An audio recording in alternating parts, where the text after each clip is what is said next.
We have a window here to sort this out. We better put our heads together and get on with it, I think. So what are we going to do about all this? Now, of course, one reaction could be, oh my God! What are we going to do? I want me mum! That's one way of doing it. And then there's to realize that actually, we're all consciousness, we're infinite awareness, we are eternal awareness, having an eternal experience within the infinity of forever. That's as bad as it gets. We're just having a little experience now, which we might like to make into a nicer experience, but we are always have been, always will be, infinite awareness, a point of attention within infinite awareness, having an experience, whatever that experience is. That's as bad as it gets. I don't think we should panic over that. It's not what you look at that matters, it's what you see. And it is what it is. We're just facing a situation where we're in a spot of bother.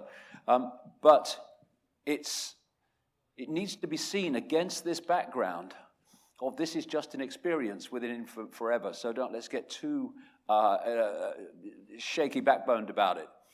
The other thing that I would emphasize in the relation to the one-eyed man is king, being king in the kingdom of the blind, is that this, whatever you call it, archons, whatever the different cultures call it a different force, different name, but it's the same force.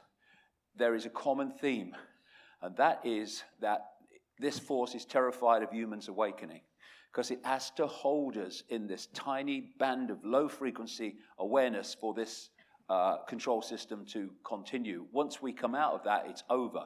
And this is what we're facing. We're being held in this band of low frequency, i.e. low frequency perception, a narrow, limited perception, and that is the prison. It's just a band of frequency. And we can break out of that whenever we like, whenever we choose to re-self-identify with being infinite awareness rather than little me and all the names and phantom self tags that we give it. And this is why, when I'm talking about what we can do about it, I'm not talking about creating organizations and doing this and doing that, because things like that will come from the change of consciousness. If we don't change consciousness, you can have all the organizations in the world and nothing will ever change. It's like Einstein said, you cannot change or solve problems with the same level of consciousness that created them. And that's what we're doing all the time. We've got to go to another level of consciousness. And anyone that cracks on that we can change anything of substance without doing that is kidding themselves and kidding everybody else. This is the cause of the problem. Because of our perceptual prison, we're interacting with the quantum field of possibility and probability at that frequency band level, and that feedback loop is creating the world we're living in. We expand our awareness, and by doing that, by expanding our sense of self from little me to infinite me, that raises the frequency, expands the range at which we're connecting with possibility and probability in the quantum field, and then creates a different feedback loop, which creates a completely different world. If we're trying to change the world in the world, which is a projection, we're never going to change it, ever. We get more and more frustrated. More and more revolutions followed by people in charge that reflect the people before the revolution, because the consciousness is still the same. This will be sorted out not in this world, but in other levels of consciousness which create the feedback loop. It's the feedback loop that needs to change. This is the cause. This is removing the cause. And if anyone tries to tell anybody that that cause can be removed without doing this, they are kidding themselves, like I say. We are imprisoned by the walls we build for ourselves, and we've allowed to be built for us by the perceptual download we've taken on. And that's fantastic news, because if we built them, we can take them down. And crucial to this is deleting the frickin' program and getting off the postage stamp consensus. The very fact that people are here means they're doing that. But this needs to happen on a vastly greater scale. And it is happening. As I've gone around the world in the last 18 months, I have seen tremendous numbers of people going through this process of reassessing how they see the world, how they see reality, how they see themselves. And it's not just the numbers, it's the type of people, system people, who you'd never think would break out of that perceptual stranglehold. They're doing it, and they're questioning things for the first time, things they never have before. But this program has got to go, this perceptual program, which is holding us in this feedback loop that's creating this world collectively and individually. Can you remember who you were before the world told you what you should be? We have to stop having external forces, whether it's family, children, bosses, media, religions, any of them. We have to stop them telling us who we should be.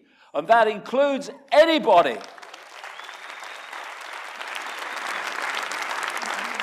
When I say we are all the same consciousness, I don't mean we're all the frickin' same. Oh, I'm infinite consciousness, oh, am I? That's not that. That's what happens that's when you withdraw into phantom self. That's where you get this pseudo-randomness where everyone acts the frickin' same, basically. What we are points of attention within is infinite possibility. All that is, has been, and ever can be. Thus, to celebrate diversity, to celebrate uniqueness, to celebrate being a unique point of attention within infinite awareness is to celebrate the fact that we are all the same consciousness, but we are not all the same perspective within the infinite potential of perspectives. Thus, celebrating diversity, spontaneity, maverick thinking is to celebrate who we are, which is an aspect of all possibility. Alan Watts said, waking up to who you are requires letting go of what you imagine yourself to be. Awakening to expanded consciousness is nothing more than removing that which holds us from being what we are, which is expanded consciousness. And that is the imagination of ourselves that Bill Hicks talked about. The download of the imagination of ourselves, which someone else has told us what to imagine. It's got to go. We must celebrate uniqueness and be what we choose to be. And if anyone doesn't like it, well, they can do the other thing, because that's all right. You be what you want to be. Don't tell me what I'm going to be. We need to awaken to the world as it really is, awaken to the true self. And it's because we've been asleep from that this world that we've created has been manifested. It's manifested from that slumber. When we cease to slumber, when we wake up and become the true nature of who we are, the world must change, because the world is a projection of our state of consciousness. Our state of consciousness changes, the world must change. This is how we're going to change the world. Not stockpiling weapons, not fighting the opposition as we perceive them, but simply thinking it, imagining it,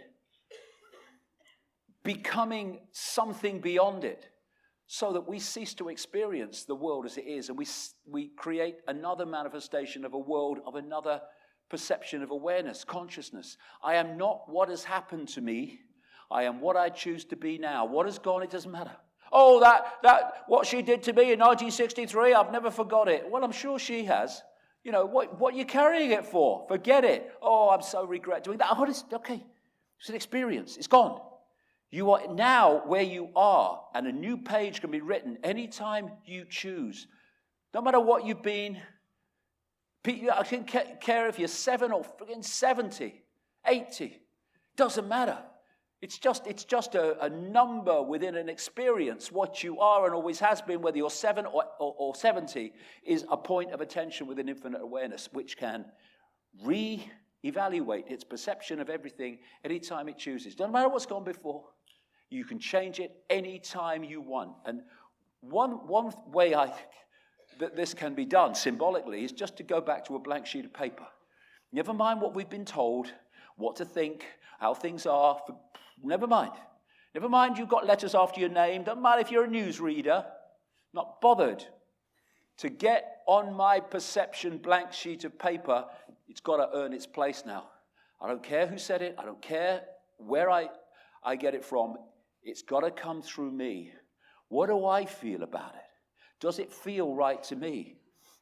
Does it convince me that I should put that in my perception and my perception of how things are. Because if it doesn't, leave it. And it's amazing when you go through this process of looking at where you get your perceptions from. It's incredible. It was somebody here who passed on for somebody there, and they knew this, or it was a teacher 20 years ago, whatever. And these form perceptions, which invariably turn out to be total crap, total bollocks with no substance. And we can go to that blank sheet of paper and let perceptions earn their place instead of just downloading them without thought. Who am I? What is this I? If you said that to most people, they say, I am name, race, sex, job, family history, income bracket, and life story. That's what we're experiencing. Same with Christian, Muslim, Hindu, Jew, New Ager. It doesn't matter. It's an experience. It's not who we are. Who am I? What is this I, this real I? We can be little me I, that's a perception, or we can be infinite me I. And the difference between those two perceptions are massively different frequencies, which manifest massively different feedback loops, which manifest massively different ongoing experience. And it's in our power to change that anytime we want. When we choose not to self-identify with the experience, the little me, but to self-identify with infinite awareness having an experience as that so-called little me, which is just a perception. You can change that anytime you like. You can change it tonight. You can change it in the morning. It's just a reevaluation. You know, I've said in the new book, people tried for a month or so, just going around, self-identifying, being infinite, expanded awareness, having an experience, and interact with people on that basis. Not because you're superior, I'm infinite awareness now, because everyone else is. They're just forgotten. But just to come from that self-identity and see how, as you interact with possibility and probability from that new expanded state of self-identity, how life will change, how things will change, how people will change, how maybe some people come into your life, people go out, other opportunities maybe come in and others go out, because you're interacting with possibility and probability on a different frequency level purely by that re-self-identification from little me to infinite me. I was saying there, you can see in the auric field, as our perceptions change and our mental and emotional states change, the colors change in the aura because we're changing frequency. Frequency is the key. That's a frequency, low vibrational frequency, holds us in servitude. That is an expanded high frequency, takes us out of servitude, takes us out of the perceptual prison. That's why they don't want people in a state of love and thanks and appreciation. They want people in a state of hate, because that's the prison, that's the program. You can see here the difference between polluted water and polluted water that's had another perceptual frequency downloaded to it. Totally different state of being. These are so symbolic of the different worlds and lives that we lead when we operate on different frequencies. And we can change it any time we want. In some schools in America, not many, of course, but some, instead of punishing children when they act in ways that the school doesn't like, they allow them to go into a room and just meditate. Just meditate. And that meditation changes perception. Instead of the anger and the frustration and the lashing out, which is a low frequency state, they go into a meditative state which allows them to go in a higher frequency state. Everything calms down, and their behavior, according to these studies, has dramatically changed as a result, because they're changing frequencies. What is waking up, really? It's regaining control of perception, which humanity has lost. And perception is frequency. Our perceptions decide everything. What action we take, what action we don't take, what we'll do, what we won't do. And crucially, they manifest as frequencies. So the low vibrational perception of the program, the postage stamp, is a low frequency state. And we're interacting with the potential probability and possibility at that level. When we go into a high frequency state, we change where we're interacting with possibility and probability, and everything changes. This is, it sounds trite, it sounds simple, it sounds even simplistic, but it is actually the way we got into this mess, and this is the way we get out of it. And if we're going to try doing it any other way, well, please be my guest, whoever wants to try it. But we'll come back here 10 years from now and we'll be looking at the same world. Because perception decides how we interact with reality and what reality we manifest. This is why people that have a perception that nothing ever happens to them that is good have a life where nothing ever happens to them that is good. Not because it has to be like that. They have created the feedback loop that creates that, and they blame other people for it, which does nothing but keep the feedback loop going. Expanded possibility equals expanded awareness folded into existence. Limited possibility, limited reality folded into existence. This is the transformation where this world can change dramatically very quickly. Because if you change the feedback loop, your experience changes. Not tomorrow, not when there's an R in the month, not 5 years from now. It changes, immediately starts to change. What is this I? Pure awareness. Pure awareness. If we can self-identify with pure awareness and go beyond self-identification with the labels, everything changes. Everything changes because we are no longer in this world alone. We are in this world in terms of the body. We're not of this world in terms of our perceptions of the body. Everything looks different. Everything changes. You can see things you could never see before. Everything becomes clearer and clearer, which that will never allow you to be. And that's what it's all about. That's what the program is all about. What I'm talking about now is basically reversing what has been done to us. Because this force in the background, deep in the shadows, it understands how all this works. The prime minister of this country or that country won't necessarily understand, probably won't understand, probably hasn't got a clue. But where it's all coming from understands that if you can create the feedback loop, they got you. And that's what they're doing. The low vibrational perception equals a low vibrational feedback loop equals a low vibrational human society. And we're running around trying to change it when we can't change it unless the feedback loop changes. So this is why they're trying to hold us in this program perceptual state, to hold us in the feedback loop, which is the world that we keep going round and round and round in. Once that is removed, that perceptual prison is removed, and we become self-identified with pure awareness, having an experience, everything changes. People talk about seeking enlightenment. Waste of time. What's anyone seeking enlightenment for? We are enlightened. We are all that is has been and ever can be. I'm more enlightened to it's what I want to be. It's not about becoming enlightened. It's about removing the perceptual programs that hold our five sense awareness in perceptual servitude to those programs and disconnect us from the true self, which is enlightenment. And it's removing these, they are like onion skins of programming and perception. That's what's holding us in servitude. It's no good seeking enlightenment. We are enlightened. Get rid of that and we become enlightened, which is why I put this picture up of a sluice gate. When you put the sluice gate down and you stop the river flow, which is like these onion skins of programming holding out the true self to have a perceptual influence on the five sense self.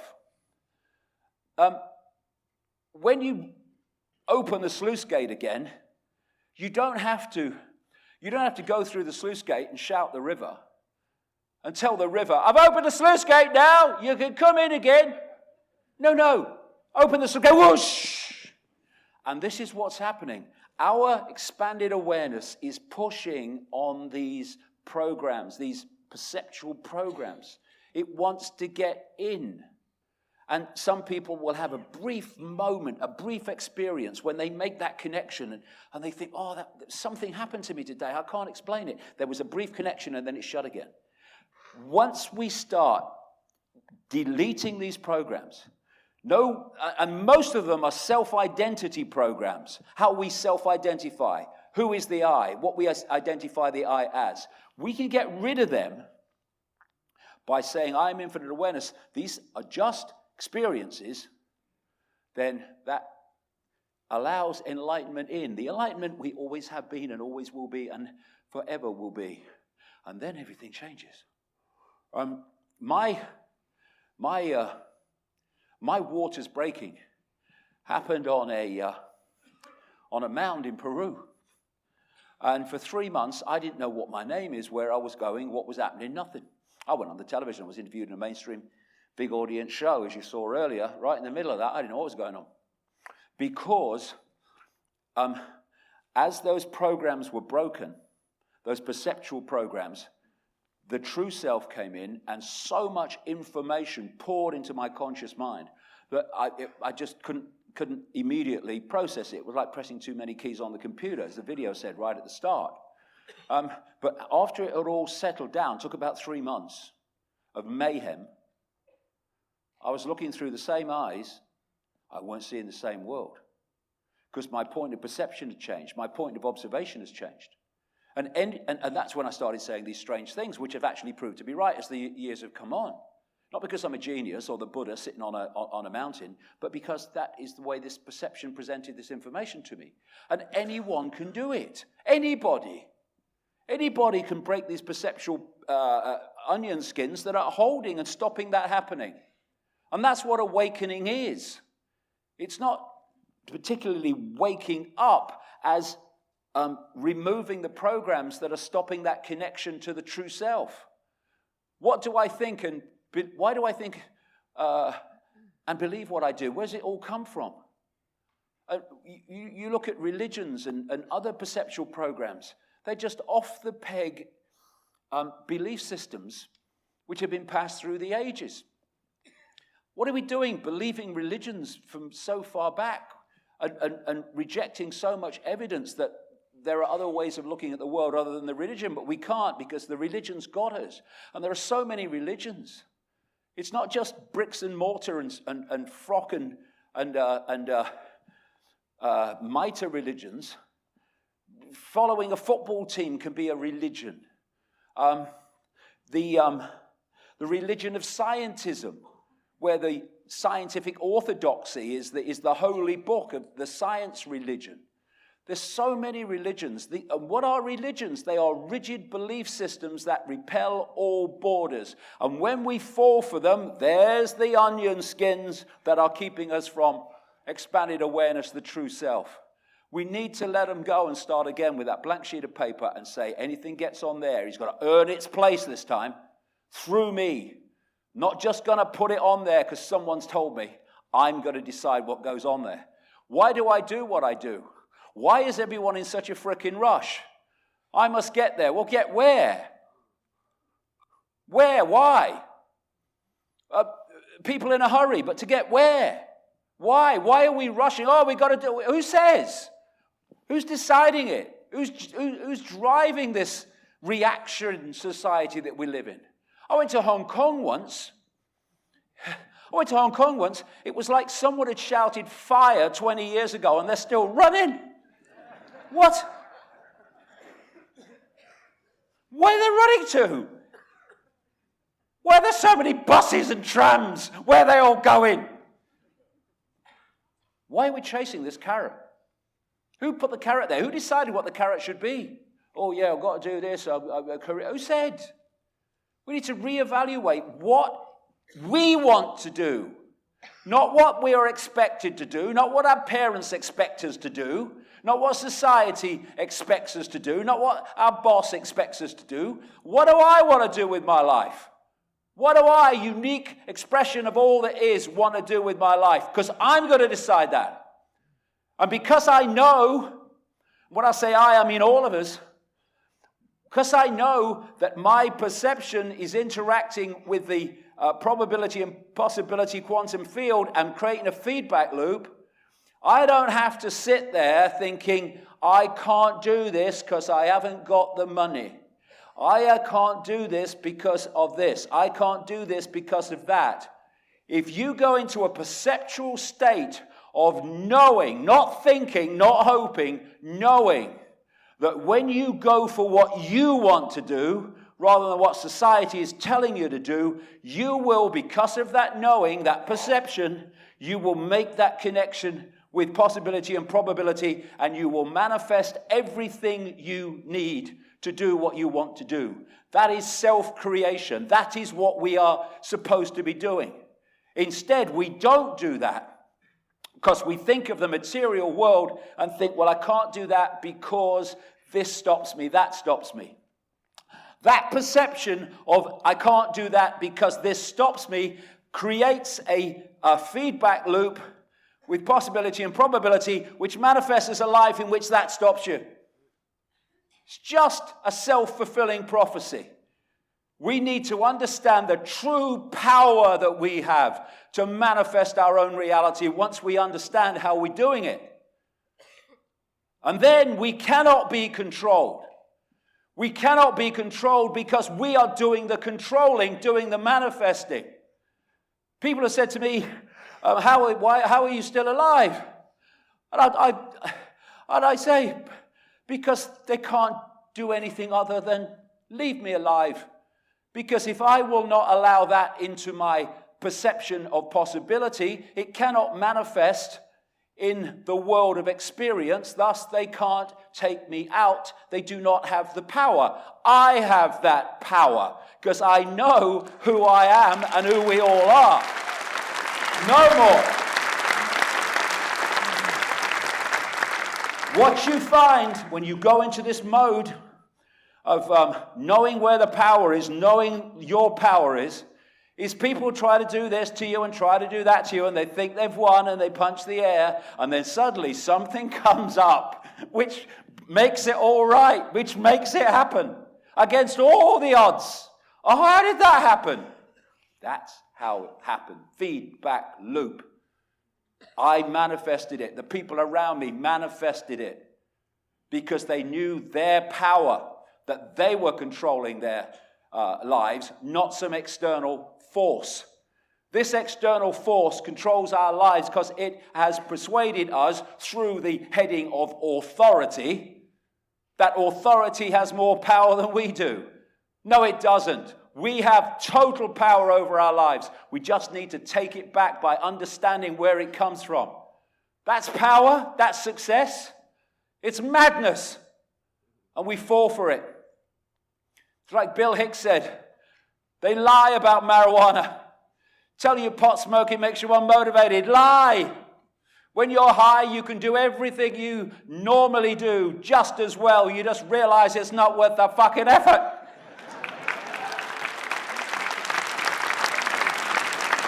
All these things we do because we think we have to do them, and just to survive. And on the surface, in the world of the holographic illusion, it does seem like that. But if we can realize how we're manifesting reality, we don't need to be controlled by the constraints of, well, I need to do this to survive, so I can't do what I really want to do. We need to go for it with that knowledge, with that knowing, and realize that it will all work out. Because it's a musical thing. And we're supposed to sing and dance. Not worry, oh my God, what a world. What's going to happen tomorrow? We're supposed to sing and dance. And real religion is the transformation of anxiety into laughter. We do not laugh enough.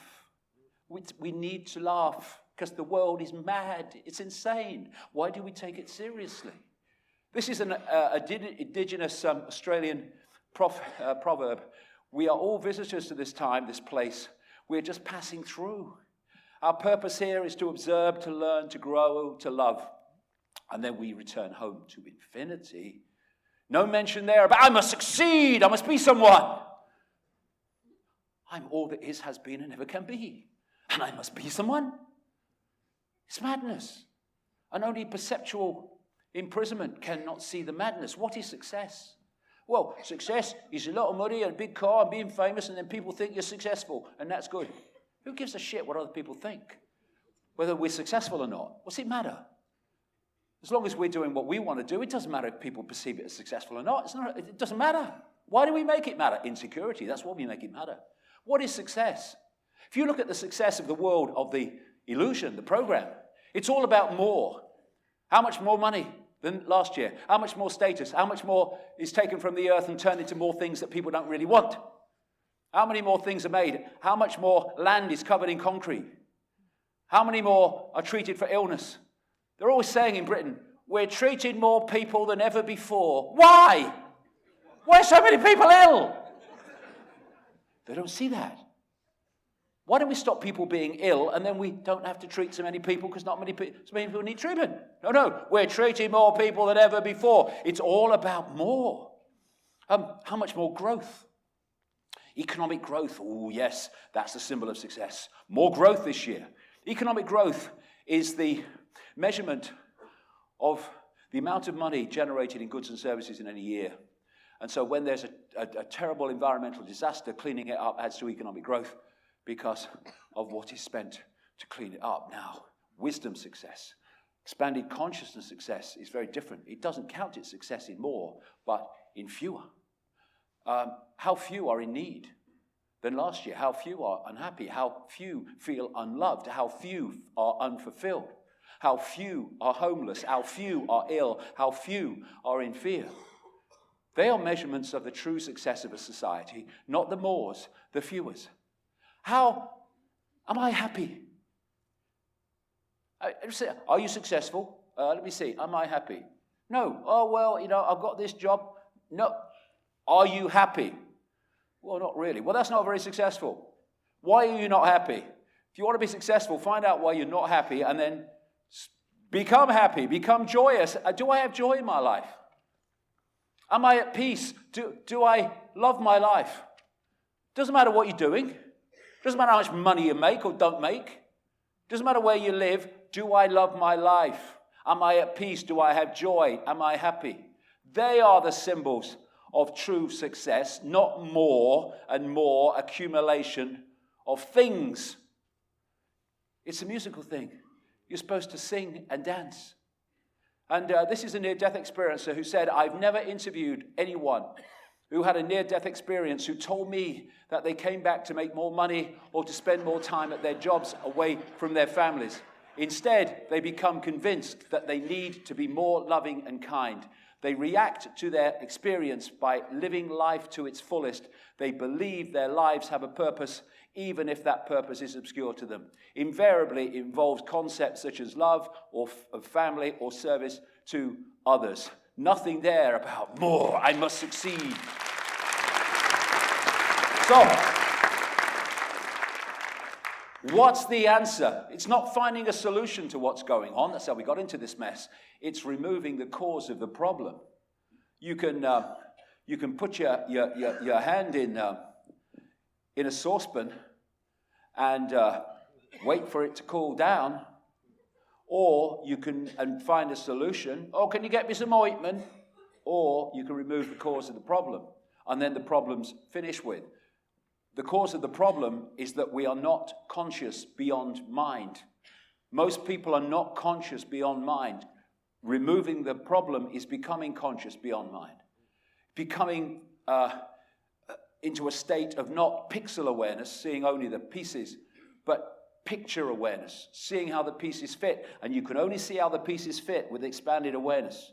As awareness expands, the picture becomes clearer and clearer. As it contracts, it goes into pixels and pieces, and you can't see anything except individual things that don't seem to be connected.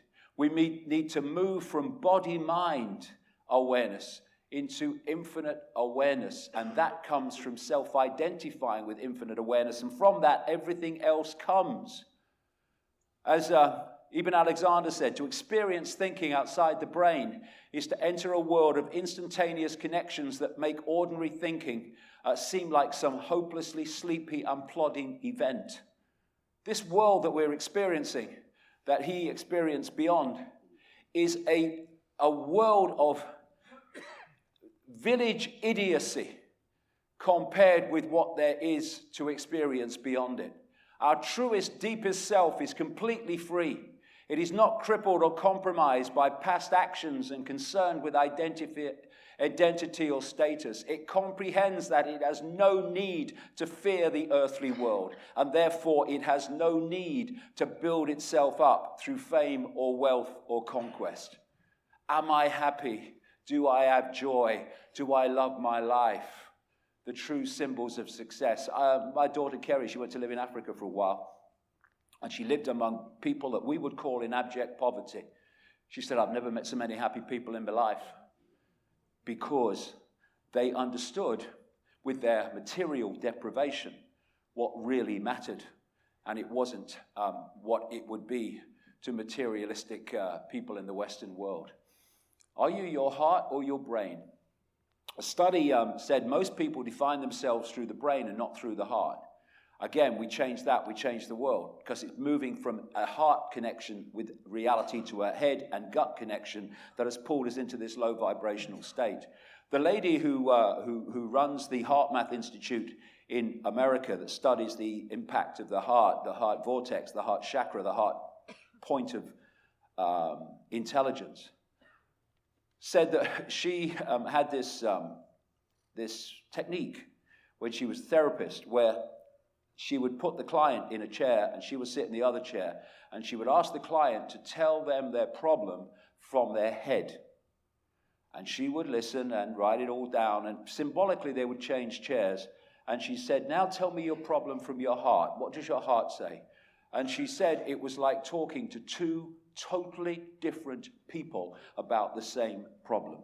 And the reason is, the head thinks, the heart knows. The heart comes from a much more expanded point of observation of everything, including the problem, than the head. And therefore, she was, in effect, talking to two different points of observation, or, quote, people. This is thinking. This is knowing. We can interact with each other from the heart, where empathy comes, where compassion comes, where love in its true sense comes. Then all the conflicts and the divisions that manifest through interacting through the head and the gut, emotion, all start to fall away. And therefore, this is another way of removing the cause of the problem. Going from what how we think and communicate and perceive in this world of madness to something greater beyond the world of madness. And therefore, the world of madness must change, because a different consciousness is being infused into it. The heart knows, the head thinks. Expanded consciousness knows, the head thinks. Which is why when you go into a state of expanded awareness and self-identity with it, you start to perceive, know things that you never thought you could ever know. You think for yourself, it will change your life. Know for yourself, it will transform your life, because that comes from here. And if, as seems to be the case, this perceptual hijack flipped the interaction between humanity of the Golden Age and before, from a heart connection with everything to a gut-head connection, then removing the cause of the problem is to flip it back and go back to the heart connection, which is our natural state. As one of the Nag Hammadi texts said, they took them and begot children out of the darkness through their counterfeit spirit. It closed their hearts. That's what it does. And if you open your heart, you're diluting the power of this counterfeit spirit, this infusion of distortion, and it ceases to have anything like the same impact upon your life, perceptions, and reactions, and eventually has none when it's completely deleted by heart awareness. That connects us to outside the bounds of time and space, which is why the heart knows, because it's connecting with that level of awareness that does know. This is low frequency human society. This is how we get out of here. If you're in a situation and your head and your emotions are kicking in, it happens to everybody, that's the nature of the world. If you just stop for a second and go, okay, I'm now going to interact with this situation from here. You watch it diffuse. You watch it change. You watch it be resolved in a way that this will never resolve it. It's the way we get out of here. This is Bill Hicks again. This is where we are right now as a whole. No one is left out of the loop. We are experiencing a reality based on a thin veneer of lies and illusions. A world where greed is our God and wisdom is a sin, where division is key and unity is fantasy, where ego-driven cleverness of the mind is praised rather than the intelligence, the innate intelligence of the heart. If we flip that around, this world will be transformed. If we awaken and unite with each other through heart awareness, instead of the conflict of head and emotion, everything will change. And Bill Hicks said, I'm glad mushrooms are against the law, because I took them one time, and you know what happened to me? I lay down in a field of green grass for 4 hours going, my God, I love everything. Yeah, now, if that isn't a hazard to our country, how are we going to justify arms dealing when we realize we're all one? That is what happens when you go into heart awareness. The very thought of creating weapons to kill people and suppress people and oppress people, the very thought of oppressing them in any way cannot manifest through the heart. It comes through here. That's why we live in the world that we do. We have lost the heart connection vastly in human society. I am love. You are love. We are infinite consciousness. Let's interact with each other on that basis, from that understanding. We are one. We are one. All of us are one awareness. We are points of attention within infinite awareness. All that is, has been, and ever can be. From that perception, no one's going to kill anybody. No one's going to abuse a child.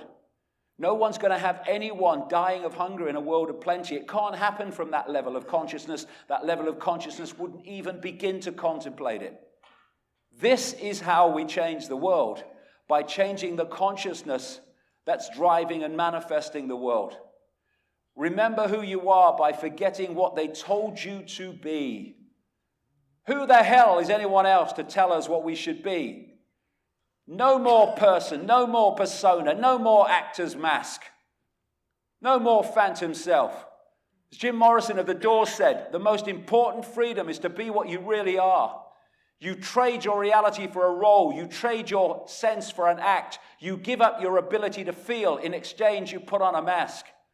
There can't be any large-scale revolution until there is a personal revolution on an individual level. It's got to happen inside first. But people don't want to take that responsibility. Okay, don't take it, but then don't complain the world hasn't changed, because it ain't going to change until we do. Yesterday I was clever, so I wanted to change the world. Today I am wise, so I'm changing myself from a man in the 13th century. I woke up, letting go the onion skins of programming, of perception. I let them go. I connected with the true self. I see the world in a completely different way. My life has changed. It's become an adventure, not an ordeal. I woke up. Shit, what happened? What happened? The world looks so different. You woke up. That's what you did. The revolution is a revolution of perception. No fighting, no guns. Not even any protests, no marching. It's a revolution of perception. Here's a novel thing you don't hear much of. Why don't we just love each other? Why don't we love each other, irrespective of our religion, our culture, our race, our income bracket? Why don't we just love each other? Because we're all each other anyway. That is the revolution. If we want a world of love, what do? We love each other. If we want a world of peace, then we are peaceful. You don't fight for peace, you peace for peace. You be what you want the world to be, and then the world will become what you want it to be when enough people are willing to do the same. And even before that, your own life becomes an expression of that love, peace that you have allowed yourself to become. And people think love is weak. Oh, he's talking about love and he's a bloke. I think it's strange. People think it's weak. Oh, he's talking about love. No, I'm not talking about, like I said earlier, ooh, saw you down the disco, love you, darling, all that stuff from the 1960s when I was a when I was alive. I'm talking about love that we have to put words like unconditional in front of. Unconditional love, infinite love, to go beyond the personal love, what I call mind love, attraction love. And that is the ultimate power. Weakness, because that love will always do what it knows to be right. Because the option is doing what it knows not to be right, and that is not an option for that level of awareness.